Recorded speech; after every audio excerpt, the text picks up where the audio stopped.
Jill Robinson. Welcome to Breakfast with Bobsy. Thank you so much. I'm so pleased to be here.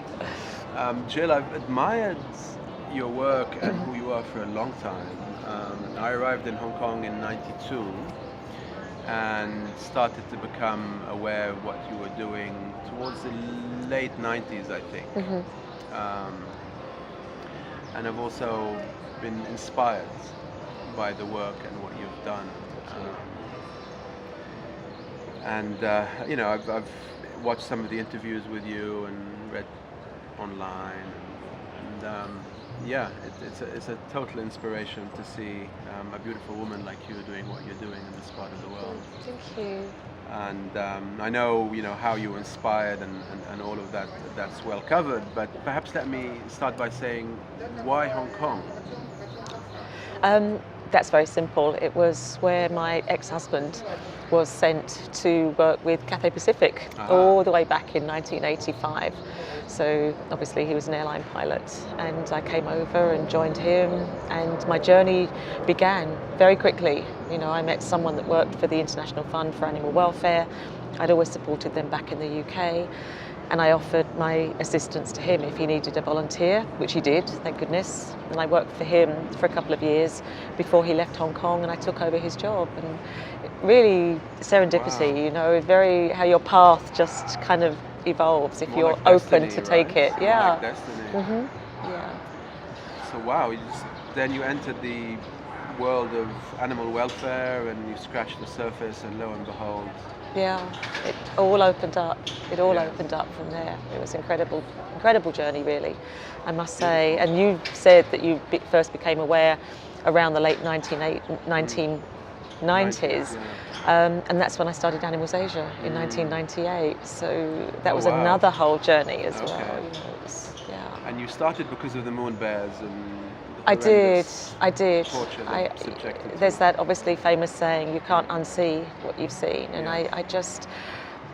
it was just indelibly printed on my mind from that first bear farm visit, and especially one particular female moon bear whose paw I touched quite stupidly at the time, but she didn't hurt me.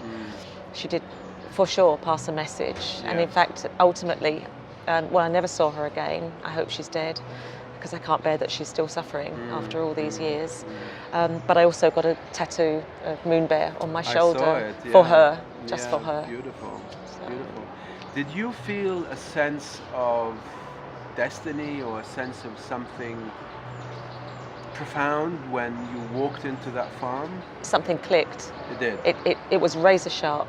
I can hardly describe it really, but I just knew as we were walking around these bear cages and seeing the most egregious cruelty and bears suffering so badly physically and psychologically, something just turned in my head, and I knew that walking out of that bear farm everything would change, and it did.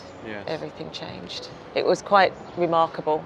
I don't think I've had anything quite so profound in my life, as that moment. But it kind of signified, I think, a journey that I knew was going to happen and has happened. And amazing. I love moments like that, and I often ask my guests, what was the turning point in their life?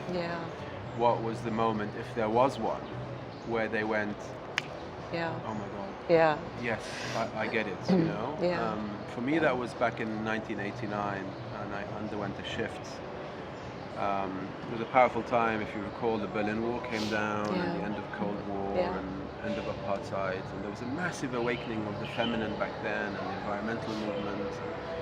Amnesty International were active, and WWF, and Greenpeace, and all of this transformation going around us, and I was completely bankrupt in Bangkok all alone, and then it just suddenly clicked when I was watching this report on TV, and I went, bam, what am I doing? What's my role? How can I help this? It was a euphoric moment, late 80s into the early 90s, euphoria, people power, and I wanted to be part of it. When you're inspired by someone and you feel attracted to them, you want to be part of, you almost want to be who they are. That's how I felt about the awakening that humanity was going through, which leads me on to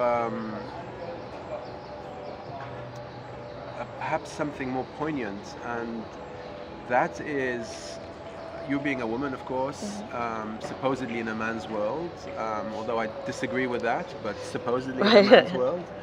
And the awakening of the feminine for me is one of the hallmarks of this shift in consciousness we're going through as human beings collectively.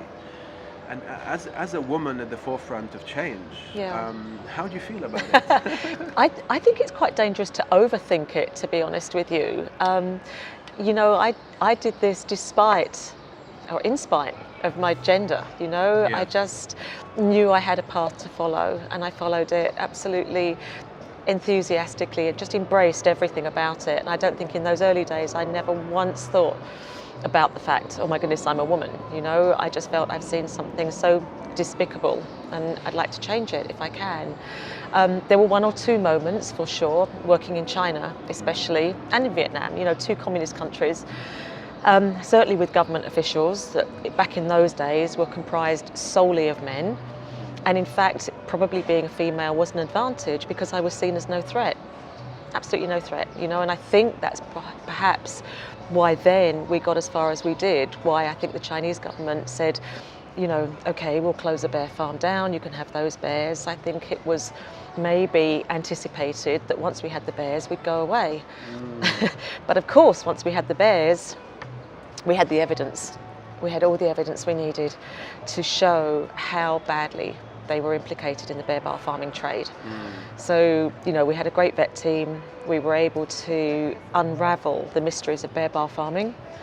And from that second, we knew that we wanted to build a sanctuary. We knew that we wanted to rescue more bears. We knew that we wanted to work towards ending this industry that has no place in a compassionate world. Absolutely. And do you see more women in leadership today? Do you see the power of the feminine entering our decision-making institutions and at different levels? You do, right? everywhere, and it is, and that is quite exciting in and of itself, you know. But I don't think that people like, you know, Jane Goodall or another one of my personal heroes, Virginia McKenna, equally, you know, they were responsible for a profound difference in the animal welfare movement. And I don't suppose, like me, they thought particularly about their gender at that time. But you're right, today, I think, of course. Because, you know, as you well know, we've been living in a masculine-dominated society for hundreds and hundreds of years, if not thousands of years. And I've been profoundly aware of the awakening of the feminine spirit. And you don't have to be a woman or a man. I'm talking about the essence of the feminine. Right. And I see it everywhere now. I see it in our institutions, especially in education and health, where it's really, really needed. And increasingly so more in business and in government, in governance. Why? Because we've been so masculine heavy. And the essence of the masculine is power, is competition, is aggression, is logic. It's very left-brained. It all has to make sense. If it doesn't make sense. But in recent years, we're seeing the feminine coming in, so it's more the essence of compassion, nurturing, Mother Nature, and looking at things holistically, or multitasking. And following your heart. And following your heart, compassion. The heart. I think that sort of notion before was seen as really sort of superficial, you know, a little bit bunny huggerish, perhaps in the animal welfare movement. But actually, I don't think there is anything wrong with following your heart, because it ultimately, as you say, it breeds compassion. It breeds people actually thinking about how they live harmoniously or not with other species in this world. And I think it leads to people ultimately changing their lifestyle, you know, and the discipline of their lives. So, I think it's exciting times. It's very exciting, and I see this as one of our saviors, if you like, because the masculine route is just taking us into this abyss. And with the feminine coming in and going, wait a minute, there's another way. You know, we can look at things differently. We can look at things holistically. We're finding that too, I think, in terms of how you I always remember in China and Vietnam, my own philosophy is no one likes being told what to do, having the finger pointed at them. You shouldn't eat this, you shouldn't do that, and I think that was almost the sort of remit of a lot of animal welfare groups in the early days. They would go out on boycotts, which we see more and more definitely don't work. They would become, aggressive in their campaigning, and that's not me anyway, and it's not how I wanted to lead a foundation in those early days. It was to have people around the table, looking at alternatives, embracing people that were working perhaps in the traditional medicine discipline and how animals were treated, and then having come to the table and saying, well, there are alternatives, that you don't need to treat animals cruelly. And I think, that more holistic observation was something that made a difference in our campaigning, certainly. Cooperation rather than competition. Absolutely. I mean, the early days of Greenpeace activism, it was aggressive, but I think it served a role. It shocked people into awareness. Yeah. But like you, I've always been a peaceful warrior, a peaceful campaigner. Yeah. I like to do things holistically, cooperating. So there's always a win-win. Yeah. And not trying to wag that old finger at someone. Especially in the food world. Right. Can you imagine us telling people, don't eat meat. No, I know. Stop eating fish. No. It doesn't work. Attack is not the right way. Absolutely. And I learned that a long time ago. If I spoke to an audience of 10 people, and I said, okay, everybody, you've got to become vegetarian on Monday morning. Yeah. Well, I might get one if I'm lucky. Yeah. But if I told everyone, okay, reduce your consumption. Absolutely. And then praise them for that. Make them feel good in themselves for you might get 9 out of the 10. contribution that they are doing already. If by just reducing, as you say, by going vegetarian, by going vegan, just one day a week, you're saving multiple animals just doing that. And I think just that gentle persuasion about the benefits to our health, of course, and the planet, the whole thing. People aren't stupid. They recognise that, and with the new films that are coming out, showing that diabetes can now be eradicated, obviously cholesterol levels just by following your diet, is incredibly, blood pressure, incredibly exciting all round. Isn't it? It's a win-win for everyone. Right, It's just getting over that legacy of hundreds of years of conditioning. Yeah, and it's hard. It's hard. I'm ashamed I didn't become a vegan years ago. I was a veggie for about 20 years. Likewise. And I'm really ashamed of that, because the dairy industry is as bad, if not worse, than the meat industry. And and it's just been such an easy journey since going vegan. It's easy, and you feel better. And it wasn't easy 20 years ago, though, because we didn't have the knowledge of food. Now the knowledge is growing exponentially. I mean, we fish out unusual foods. Right. Teff, for example. Teff. Who'd heard of teff? But it's a staple of the Ethiopians, and it's gluten-free. Yeah. And it's yummy. And then you've got amaranth and quinoa. We fished quinoa out back in the Life Cafe days. Yeah. No one could even pronounce it. Right. They'd say that quinoa. We're like, quinoa. Yeah, I'll have that. And now, of course, it's become everywhere. Yeah. And, so it's a journey we're going on. Of course. And it's so funny. I mean, who'd have thought that chickpea juice makes great meringue? No one ever thought of that. I didn't even know at all. Yeah. Chickpea you juice. Can't tell the difference. I forget the name of it. But it's just the juice from a can of chickpeas makes brilliant meringue. When I first rocked up in Hong Kong in '92, the very first thing I did was go and see WWF and Friends of the Earth. And saying, how can I help? I'm an environmental designer, as I used to call myself back then, because my background was fashion. And that's actually what brought me to Hong Kong. Okay. Eco-fashion. I came from Thailand. Right, now I get it. Right. Fashion, music and food are very dear to me. And I said, how can I help? And WWF kind of gave me the cold shoulder. While Friends of the Earth fully embraced me. May. I haven't seen her for a while now. And in each other we saw a kindred spirit. She's and lovely. She's like, really? You're she's an gorgeous. I'm like, that's all I do. I won't do anything else. She's like, really? I'm like, I will not design a poster for a campaign or commercial product. I'll only work for the planet. And she found that very novel and took me in, and I was penniless. Yeah. And the first campaign I designed for them was called So you work Trees with for Life. Friends of the Earth? Yeah. Oh wow. So Okay. they took me in. Oh cool. And I designed a campaign called Trees for Life. Right. And I designed their logo and their slogan and Super. the bags and the t-shirts. Oh wow. And then they pushed me off tree planting. Yeah. So I discovered tree planting. What a journey. And again, it clicked. I fell in love with the concept of planting something that'll be around for generations to come. Absolutely. And helps us. And Helps us to breathe, breathe. helps the soil. It's all connected. So I was becoming aware of the interconnectedness of our universe. Yeah. And I saw trees as a beautiful way of communicating with heaven and earth. Right. And I discovered my love for talking to groups. I love public speaking more than anything else. And I discovered this talking to all the people about planting a tree, and it's not just teaching them how to plant a tree. Yeah.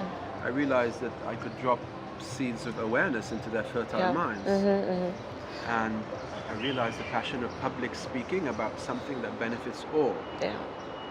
And then, of course, this eventually leads on to Mana, where we are today, but many wonderful things in the process. So I've had a wonderful 25 years in Hong Kong so far, and I wouldn't change a single day of it for anything. Yeah. All the challenges, the frustrations, Yeah. the fires we have to put out every day in Mana. And Totally.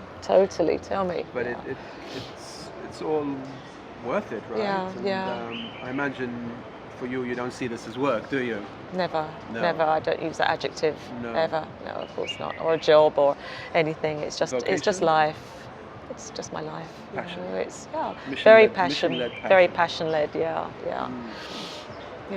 And you do a lot of school talks as well, right? I do, and certainly sort of business groups and our supporter, presentations and things as well. Where am I? You say you love presenting more than anything else. I mean, I'm okay with it, but my passion actually is being on site in China and Vietnam and just being with with our clients, the bears. I just, I'm happiest for sure. When I'm amongst the bears. They're beautiful. They're both. Yeah, they're both. I watched the movie where you're showing us around and it goes on and on and on. Well, they're both very different. Vietnam, of course, is so beautiful. It's on the buffer zone of Tam Dao National Park, just about an hour and a half drive from Hanoi. With secondary pine forest all around. Oh my goodness, it's amazing. Ooh. And China is different. It's on rural farmland, but nevertheless it has the most amazing energy, and it was where we first began everything there. So I do have a particular connection, I think, with the sanctuary there. So, but the bears themselves are just astonishing. Just when you think you're beginning to know a lot about them, you realise you know nothing about them at all. Right. That's the funniest thing. I see the moon bears as quite feminine, regardless if they're masculine or... That's interesting. It's the essence I see. I mean, of course, they're very powerful animals, and they could be aggressive and everything. But what I see in them, and this is something you commented on, that we not only look after bears, they look after us. We don't only nurture them, they nurture us. Yeah. And that's a very feminine concept. So I see the moon bears as teachers, as compassionate beings. Now, you mentioned that they're forgiving, right? I mean, what a wonderful... How could they be? How could they be? To forgive someone who's been... After all they've been through. I mean, they are literally at death's door. We call them our broken bears. When they first arrive, they're hideously angry as well. They're just lashing out in all directions. They can't tell the difference, obviously, between us and the bear bile farmers. We're just the same species. But, over time, they recognise kindness. There's no question about it. They recognise kindness. And they will, I was going to say perform. That's a terrible word, perform for kindness. But we have to do certain training programs, because we know that ultimately, every single bear that's had its bile extracted will die as a result of bile extraction that it's had on the farm.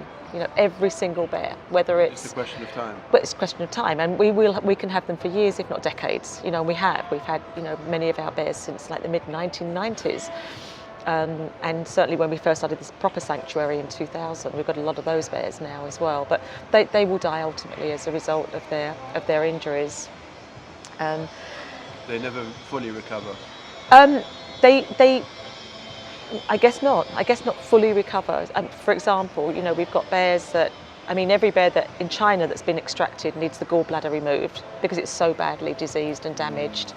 But a lot of them have heart issues as a result of the stress of being in cages. So they have dilated aortas, which ultimately we know will pop, you can't exactly put them on end a their vegan life. diet, can you? You can't put them on a vegan diet. You can't. That wouldn't probably help anyway because they're already dilated. But you could put them in a den and keep them quiet. But what bear would want to be in a den? They would want to be outside playing with their friends, as they do. And if they have heart failure during that time, well, we've done everything we can, and we can say respectfully goodbye to them. So one morning you might come and they're dead. Absolutely, yeah. What is the normal life of a healthy moon bear in nature? About 30 years. About 30 years, yeah. Yeah. So again, it's a big responsibility for us now. For the next 3 decades, which is frightening. Yeah. Are they called moon bears because of the moon crescent shape? That's beautiful. Exactly. They do that, and you see that stripe. And they're all different. They're all different, and they're beautiful animals.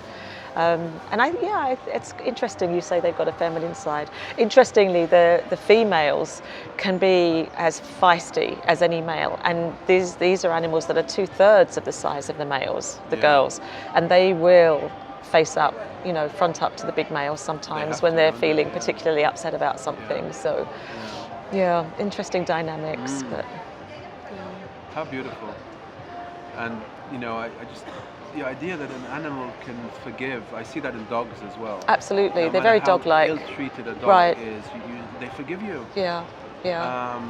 I've just seen on. I can't tell you how much it's just shocked me on my computer this morning.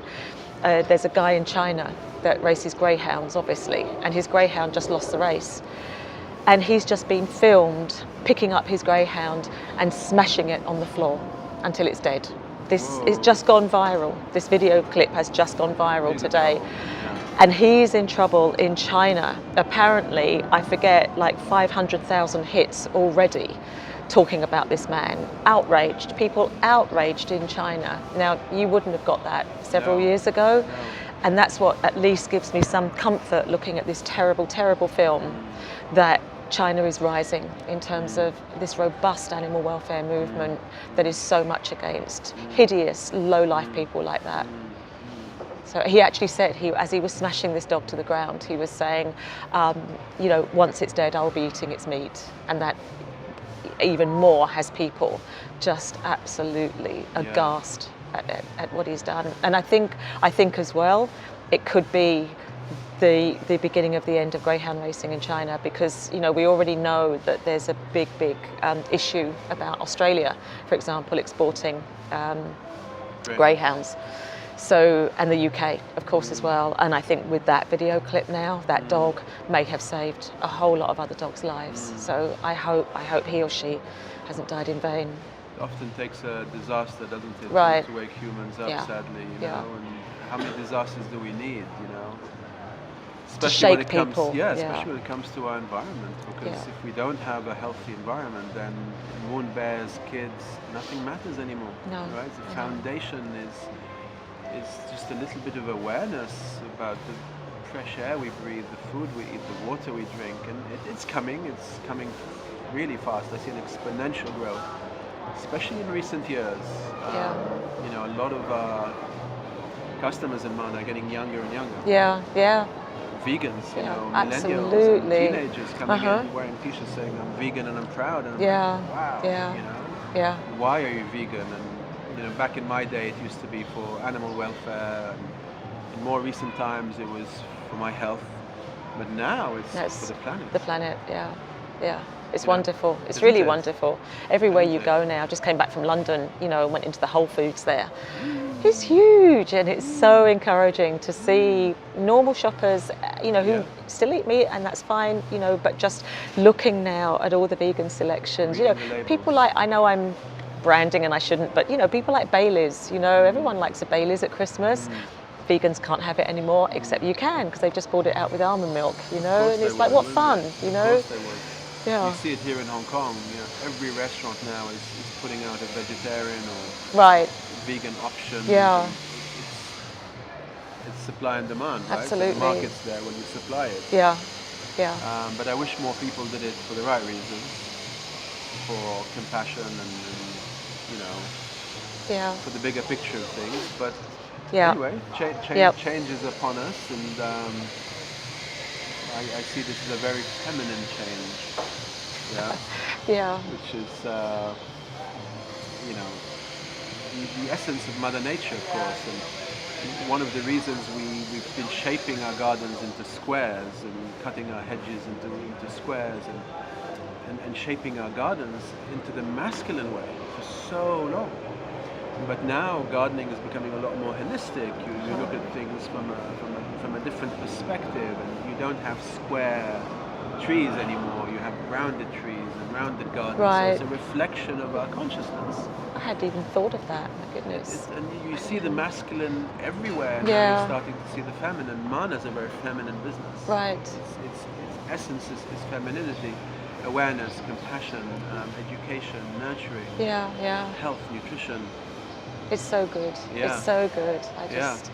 Thank I God love for it. that. No, I know. I wish I was younger. It just makes me sort of jealous for the years I've missed, you know, because I remember you saying, you know, like years ago with the cheese that you would get, oh my goodness me, you know, that vegan cheese, it was just like soap. It was just disgusting. Yeah. And now there's so many amazing cheeses, and it will only get better Yeah. and better. It will be just Yeah. like real cheese very soon, Yeah. and it's almost getting there now. You Yes. can even get camembert, for goodness sake, where the crust is cultured, bacterially cultured now, and it tastes just like camembert, and it's like, oh my God, you know. Oh, I'd love to have a It's- vegan camembert.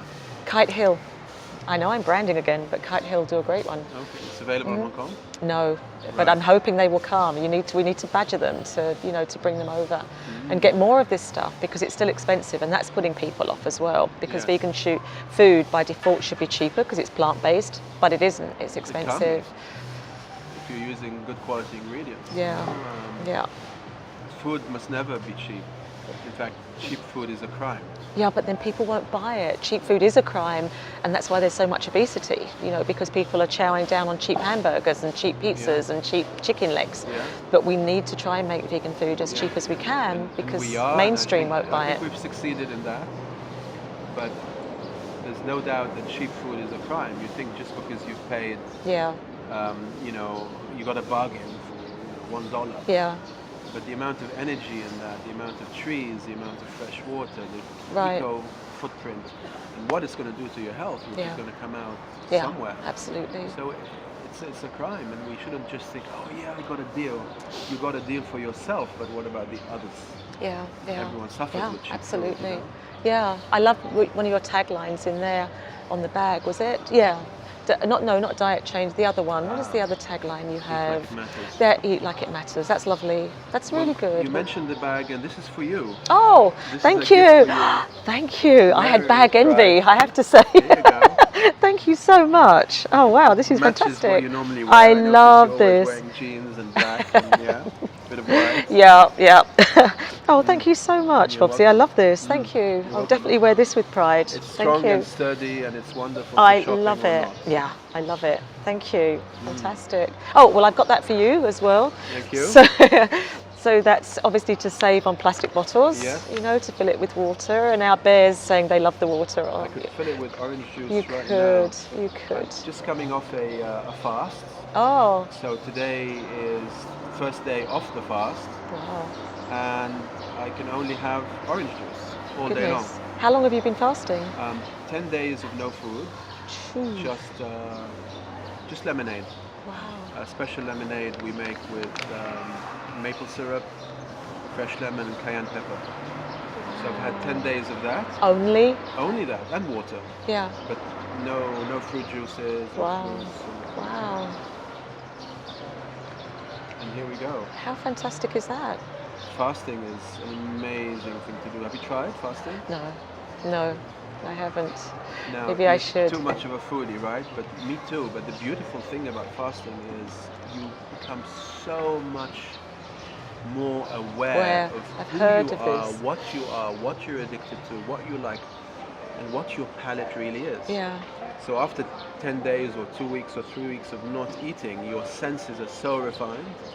You would smell something before anyone else around you smelled it. And I find the best times to design a menu is when I'm on a fast. because you can taste the food without tasting. Yeah. Just by looking at it, you know, okay, that goes with that, this goes with it, bam. And you test the recipes later, and 99% of the time you've nailed it. Huh. So fasting for foodies is the best thing that can happen. And I tell chefs all the time, you want to be a good chef? Fast. That's so interesting. Fast. It's counterintuitive, right? Yeah. But what do you miss? you Tell me start to truthfully, sense what do you miss? What do you miss? Okay, so what is my essence? I know that when I fast, the first thing I feel like eating, my palate is olive oil and sea salt. And that's my palate. So I start to crave a green salad, rocket, baby spinach, really good greens, drizzled in good quality olive oil and some pink Himalayan salt. Yeah. That's what I crave. That's good, yeah. And I'm also a bread eater. I crave freshly baked bread coming out of the oven that I'm going to dunk into olive oil. In the olive oil, yeah. What else am I craving? Avocados.